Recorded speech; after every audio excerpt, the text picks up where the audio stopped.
Hello students, welcome to my YouTube channel mind maps by Aakash. तो आज हम पढ़ेंगे प्रिसिज राइटिंग के बारे में, उनके कॉन्सेप्ट्स देखेंगे, कैसे आपको अप्रोच करना है, किस तरीके से क्वेश्चंस पूछे जाते हैं, क्या चीज़ें आपको ध्यान में रखनी है। ये सारी चीज़ें आज हम इस क्लास में देखेंगे।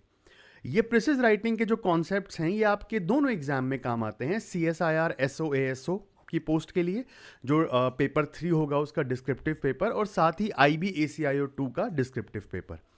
ठीक है, इसकी आंसर की आ चुकी है, उसके हिसाब से लोगों ने प्रिपरेशन शुरू कर दी है। IB ACIO 2 का ऑलमोस्ट सभी लोग रिजल्ट का वेट कर रहे हैं और उससे पहले प्रिपरेशन नहीं करना चाहते हैं, बिकॉज वो स्केप्टिकल हैं अपने मार्क्स को लेकर। लेकिन मैंने ये अपने पहले भी वीडियो में बताया है कि आप ऑलरेडी लेट हो चुके हैं, तो प्लीज़ अपने जो हैं कॉन्सेप्ट्स हैं उनको पूरा कर लीजिए, प्रैक्टिस शुरू कर दीजिए आंसर राइटिंग की, क्योंकि कभी भी रिजल्ट आ जाएगा और उसके 10 से 15 दिन के अंदर अंदर IB बोलेगा कि हम डिस्क्रिप्टिव पेपर कंडक्ट करा रहे हैं, तो आप आ जाइए देने के लिए। तब आपको लगेगा कि अब मैं बहुत लेट हो चुका हूँ प्रिपरेशन के लिए।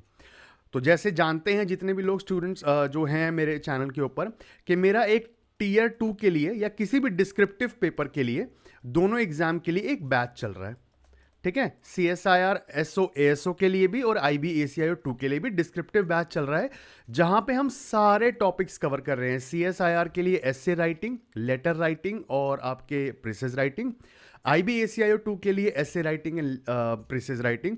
ये सारी चीज़ें हम कवर करेंगे। और उसके में क्या है, हमारे पास वीडियोज़ हैं, प्लस नोट्स हैं हमारे पास, प्लस कोट्स या जो भी डेटा आपको चाहिए। ठीक है, वो सारा डेटा हम आपको एक चैनल के अंदर प्रोवाइड करते हैं, प्राइवेट टेलीग्राम चैनल है। यहाँ पे लाइव क्लासेस होती हैं, उसके बाद उनको साथ साथ रिकॉर्ड किया जाता है और अपलोड कर दिया जाता है चैनल के ऊपर, ताकि आप अगर लाइव सेशन ज्वाइन ना कर पाए तो आप बाद में भी देख सकें और कितनी बार भी वीडियो को देख सकें, कोई प्रॉब्लम नहीं है। सबसे मेजर पॉइंट जो इस आपको बैच का मिलेगा वो है आपका एसे इवैल्यूएशन। मैं बता रहा हूं लेट हो चुके हैं ऑलरेडी। स्टूडेंट्स रोज मुझे एसेज भेजते हैं और उसके हिसाब से मैं उनको ऐसे इवैल्यूएशन करके बताता हूं कि कैसे ऐसे को इम्प्रूव कर सकते हैं, कैसे वो अपने आंसर्स को बेटर कर सकते हैं। तो आज जो मैं क्लास लेकर आ रहा हूं that is an introductory class. यहां से आप समझेंगे प्रिसिज राइटिंग होती क्या है। उसके बाद अगर आपको वीडियो पसंद आए तो आप डिसाइड कर लीजिएगा कि आपको बैच ज्वाइन करना है कि नहीं।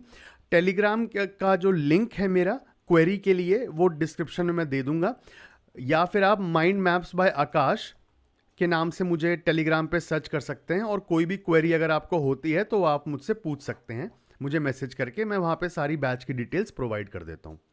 ठीक है, तो अब स्टार्ट करते हैं क्लास के साथ। याद रखिएगा ये जो कोर्स है ये 499 रुपीज़ का है एग्ज़ाम के लिए।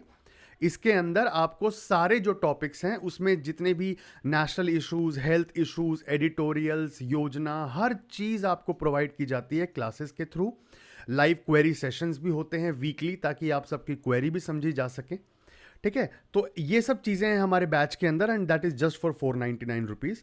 अब हम चलते हैं प्रिसिज राइटिंग के बेसिक्स के ऊपर। सबसे पहले देख लेते हैं कि प्रिसिज राइटिंग होता क्या है।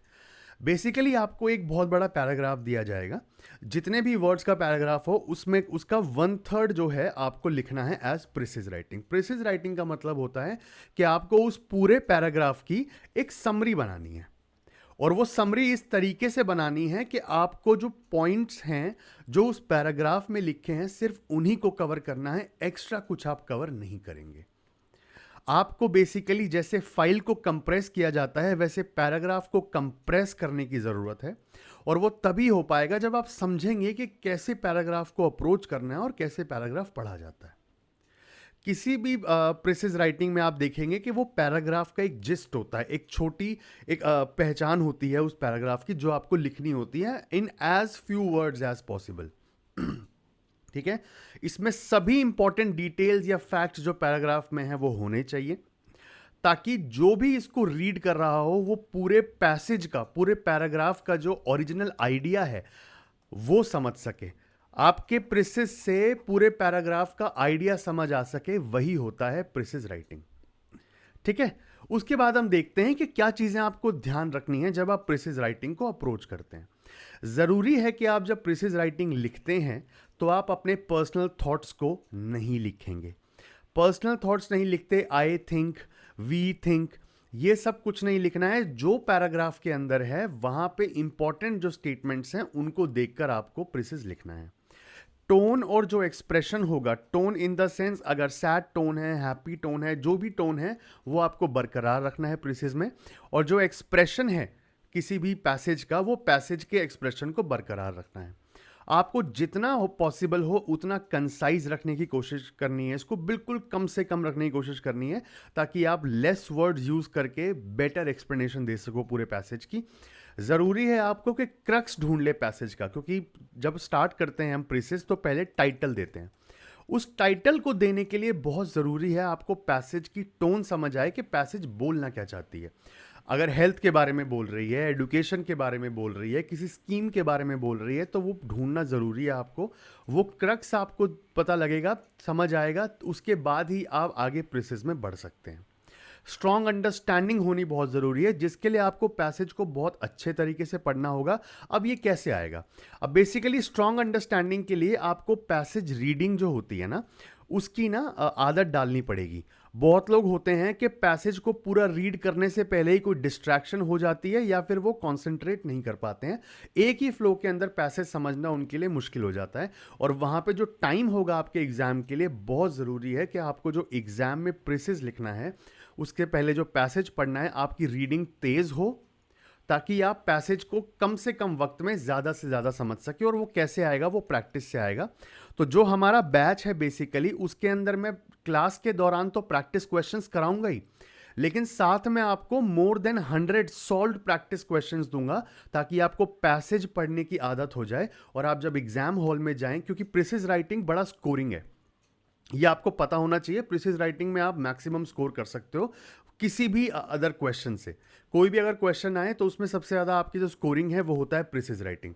तो प्रिसिज राइटिंग के लिए आपको जो वो रीडिंग की ये जो रीडिंग की आदत डालने की ज़रूरत है ना, वो आपको बार बार प्रैक्टिस करने से आएगी। और हम आपको प्रैक्टिस शीट्स देते हैं जिसमें सॉल्व होंगे वो, तो आप देख भी सकते हैं कि आपकी जो प्रिसिज है वो अप्रोप्रिएट है कि नहीं।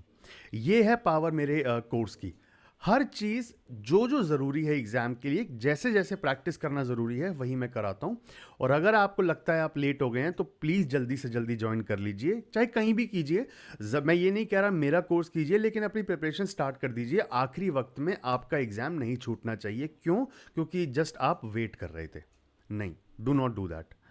Maintain the theme. जो थीम होगी पैसेज की, उसको मेंटेन रखना पड़ेगा हमें।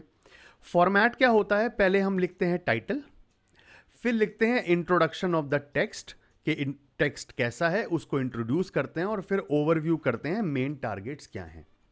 ठीक है, कि हेल्थ के बारे में है तो हेल्थ के कौन से इश्यूज के बारे में लिखा हुआ है। ठीक है, कोई नई स्कीम के बारे में है तो उसके कौन से फीचर्स लिखे हुए हैं। तो ये सब चीज़ों का ध्यान रखना है हमें। और ये कैसे आएगा? ये सिर्फ प्रैक्टिस से ही आएगा, आप थियोरी से कभी नहीं सीख सकते। हमारे बैच में जो क्लासेस चलती हैं उसके अंदर मैं प्रिसिज राइटिंग के बेसिक्स बता रहा हूँ। उसके बाद आपको साथ में मैं प्रैक्टिस करके दिखाऊंगा कि ये इनको अप्रोच कैसे करना है, कौन से पॉइंट्स को ध्यान रखना है। फिर मैं आपको प्रीसिज लिख कर दिखाऊंगा वहां पे लाइव क्लास के अंदर कि प्रीसिज लिखना कैसे है, कौन से पॉइंट्स को अप्रोच करना है। सबसे बड़ी बात यह है कि जो एग्जामिनर्स हैं वो आपको ये सिखाएंगे कि आपको प्रीसिज लिखना कैसे है। ये रहे सॉल्व प्रीसिज। कोई भी आपको खुद लिख कर नहीं दिखाएगा, क्योंकि उसके लिए मेहनत चाहिए और कोई मेहनत करने के लिए रेडी नहीं है। लेकिन मैं वहां पे आपको काफ़ी सारे प्रीसिज लिख कर बताऊंगा, और मेन पॉइंट्स क्या करने हैं आपको वो भी नोटिस कराऊंगा। ठीक है, उसके बाद आते हैं हम कि डूज एंड डोंट्स का किसका ध्यान रखना है। हमें डूज में अगर देखा जाए, ठीक है, तो हमें पूरा टेक्स्ट केयरफुली पढ़ने की ज़रूरत है और आइडेंटिफाई करने की ज़रूरत है कि मेन पॉइंट्स क्या होंगे। ठीक है, जो मेजर फोकस है आपके प्रीसिज का, उसको ध्यान में रखते हुए हमें इसको अप्रोच करना पड़ेगा, ताकि हमें समझ आ सके कि एग्जामिनर ने जो पैसेज दिया है उसमें सबसे इंपॉर्टेंट क्या है। मेन पॉइंट्स पे फोकस करते हुए एक टेक्स्ट का, it is best to avoid adding any irrelevant information. You are not supposed to add any irrelevant information. You need to focus on this. ये पॉइंट बहुत इंपॉर्टेंट है। irrelevant information का कोई काम नहीं है, और जैसे मैंने बताया था पर्सनल एक्सपीरियंस भी नहीं बताना है आपको अपना। राइट अ कंसाइज समरी किसी भी टेक्स्ट की जो रिफ्लेक्ट करे सभी मेन पॉइंट्स को जो उस पैसेज के अंदर है। वो मैं अपने बैच के अंदर अच्छे से समझाऊंगा। ऐसे के ऑलरेडी हैं रोज़। आज आई फील हैप्पी 80% से ज़्यादा जो स्टूडेंट्स हैं मेरे, they are from SSC background, उन्होंने कभी लिखा तक नहीं था, बट आफ्टर राइटिंग 6 और 7 एसेज, मैं पूरा फॉर्मेट भी प्रोवाइड करता हूँ अपनी वीडियोस में, कैसे आपको लिखना है। सारी कन्फ्यूजन मुझे पता है स्टूडेंट्स की क्या है, क्योंकि मैंने बैच स्टार्ट करने से पहले बहुत सारे स्टूडेंट्स से पूछा था, उनकी राय ली थी कि उनको कहाँ कहाँ प्रॉब्लम होती है। उसी के हिसाब से मैंने बैच को डिज़ाइन किया, ताकि किसी भी स्टूडेंट की जो प्रॉब्लम है ना, वो मैं समझ सकूँ और ऑलरेडी बैच के अंदर वो मैं सॉल्व कर दूँ। तो हर क्लास के एंड में बताता हूँ कि कैसे लिखना है, कहाँ पॉइंट लिखने हैं, कौन से लिखने हैं, कौन से नहीं लिखने, कैसे अप्रोच करना है, पहले क्या आना चाहिए, बाद में क्या आना चाहिए, वो मैं सब बताता हूँ। आज 6-7 एसेज लिखने के बाद they are so confident and they are scoring really good marks in their essays, और वो इतना खूबसूरत ऐसे लिखते हैं आज। I feel very proud of those students and of myself. वो बहुत अच्छा काम कर रहे हैं। देखो क्या है, सबसे बड़ा प्रॉब्लम ये होता है कि ऐसे लिखना शुरू करना ना एक बहुत बड़ा हेडेक है। तो उसकी इंस्पिरेशन जो है वो हम बैच के अंदर, क्लासेस के अंदर देते हैं, कैसे आपको अप्रोच करना है ताकि आपको कंफ्यूजन ना आए। जैसे आप स्टूडेंट की कंफ्यूजन निकाल लोगे, वो खुद रेडी हो जाएगा एफर्ट्स डालने के लिए। तो 6 से 7 ऐसे जब आप लिख लोगे तो यू विल रियलाइज कि हाँ यार, I am getting a hold of it. मैं आराम से किसी भी टॉपिक पर ऐसे लिख सकता हूँ, क्योंकि सारा कंटेंट जो है मैं वो बताता हूँ। जितने भी एडिटोरियल इश्यूज हैं उस सब पे मैं फोकस करता हूँ। डोंट्स पे ध्यान रखना है आप प्रीसाइज राइटिंग के। कैसे? Avoid including your personal opinion. कभी पर्सनल ओपिनियन नहीं दिया जाता है प्रीसाइज राइटिंग में। रीराइट और समराइज द एंटायर टेक्स्ट कभी मत करना। कोशिश मत करना कि कोई भी 5 स्टेटमेंट्स में उठा लूंगा प्रीसाइज से और उसके बाद उसको प्रीसाइज राइटिंग में लिख दूंगा। कभी ऐसा नहीं किया जाता। कभी भी स्टेटमेंट्स को दोबारा वैसे नहीं लिखा जाता जो स्टेटमेंट्स ऑलरेडी पैराग्राफ में हैं। सुपर फ्लाउस डिटेल्स, फेक डिटेल्स कोई भी ऐसी हो, ठीक है, जो आपने एग्जैजरेट करके बता दी हो, या फिर जो पैसेज में अच्छे तरीके से नहीं है उसको आपने और उसमें, ऐसे नहीं करना है आपको। बहुत ज़रूरी है जो डिटेल आपको पैराग्राफ में दी है आपको उसी पे फोकस करना है। लेकिन अब इसको करना कैसे है, अब देखते हैं हाउ टू डू इट। सबसे पहले ज़रूरी है टेक्स्ट या नैरेटिव जो है वो समझो कि नैरेटिव क्या देना चाहता है एग्जामिनर पैराग्राफ के through. The main and the most crucial point is to read the text multiple times. ज़्यादा से ज़्यादा बार पढ़ो। और मैं तो हालांकि ये बोलूँगा आपको कि पैसेज को पढ़ने की जो प्रैक्टिस है, वो प्रैक्टिस सेट से आप जितना प्रैक्टिस करते रहेंगे उससे आपको फ़ायदा होगा। आपको जल्दी पढ़ के जल्दी समझने की आदत पड़ जाएगी। पॉसिबल है that you might have miss some point or not have understood it. ज़रूरी मतलब हो सकता है ऐसा कि जब आप पैसेज पढ़ रहे हो तो कुछ छोड़ दें आप इंपॉर्टेंट पॉइंट्स। तो इसी के लिए just to verify the information आप दोबारा पैसेज को पढ़ लें। मल्टीपल टाइम्स अगर आप पढ़ेंगे तो आपको ही जिस्ट अच्छे से समझ आएगा। ये आप ही का फ़ायदा है। एक माइंड मैप बना लीजिए पेपर के ऊपर, जो आपको क्वेश्चन पेपर मिलेगा आप एक माइंड मैप बना लीजिए और सोच लीजिए कि मैं कैसे अप्रोच करने वाला हूँ। किसी भी प्रीसिस को कंस्ट्रक्ट करने से पहले ज़रूरी है कि एक रफ आउटलाइन या एक मैप आपके दिमाग में होना चाहिए, जो भी पॉइंट्स जो ज़रूरी हैं उसके बारे में आपके दिमाग में होना चाहिए कि मैं ऐसे अप्रोच करूँगा और इस पॉइंट को लेते हुए जाऊँगा और ऐसे फ्लो बनाऊँगा अपने प्रीसिस का। उसके बाद read it and compare it to the text. कुछ भी चीज़ें बाहर से तो नहीं है, सब कुछ टेक्स्ट के अंदर तो है। ये भी चीज़ ध्यान रखने की ज़रूरत है। You might want to add or omit certain points. आपको कभी ऐसा होगा कि आपको कुछ ऐड करना पड़े या कुछ निकालना पड़े उन पॉइंट्स में से, ताकि उसको और क्लियर बनाया जा सके। और ज़रूरी है make sure your outline follows the order of the text. तो आपकी जो आउटलाइनिंग होगी, पूरे माइंड मैप जो आप बना के चल रहे हैं, उसकी जो आउटलाइनिंग है वो टेक्स्ट का जो ऑर्डर है, इसका मतलब पहले ये पॉइंट, दूसरा ये पॉइंट, तीसरा ये पॉइंट, 4, मतलब पैसेज में जैसे पढ़ते पढ़ते पॉइंट आएगा ना, कि पहला अगर किसी इंफ्रास्ट्रक्चर रिलेटेड सोचो कोई आ गया पॉइंट, तो आपने इंफ्रास्ट्रक्चर का जो पॉइंट है वो पहले लिखोगे आप प्रीसिस के अंदर। जैसा ऑर्डर जा रहा हो टेक्स्ट का पैराग्राफ में, आपको उसको फॉलो करना है। ठीक है, जब ये पूरा बन जाए अब आपको अपना प्रीसिस लिखना शुरू करना है, क्योंकि आपने आउटलाइन बना ली है। तो आप कुछ भी स्क्रिबलिंग है, वर्ड्स को काटना है, ऐसे ये सब नहीं करेंगे अपने आंसर में। Add a suitable title for your precis, जैसे मैंने बताया था, जो कंटेंट से मिलता जुलता हो। ये it should be written in the third person. उसने बोला, मैंने बोला, ऐसे नहीं है। थर्ड पर्सन के पर्सपेक्टिव में आपको देखना है कि दो लोगों में बात हो रही है, ऐसे समझ लीजिए।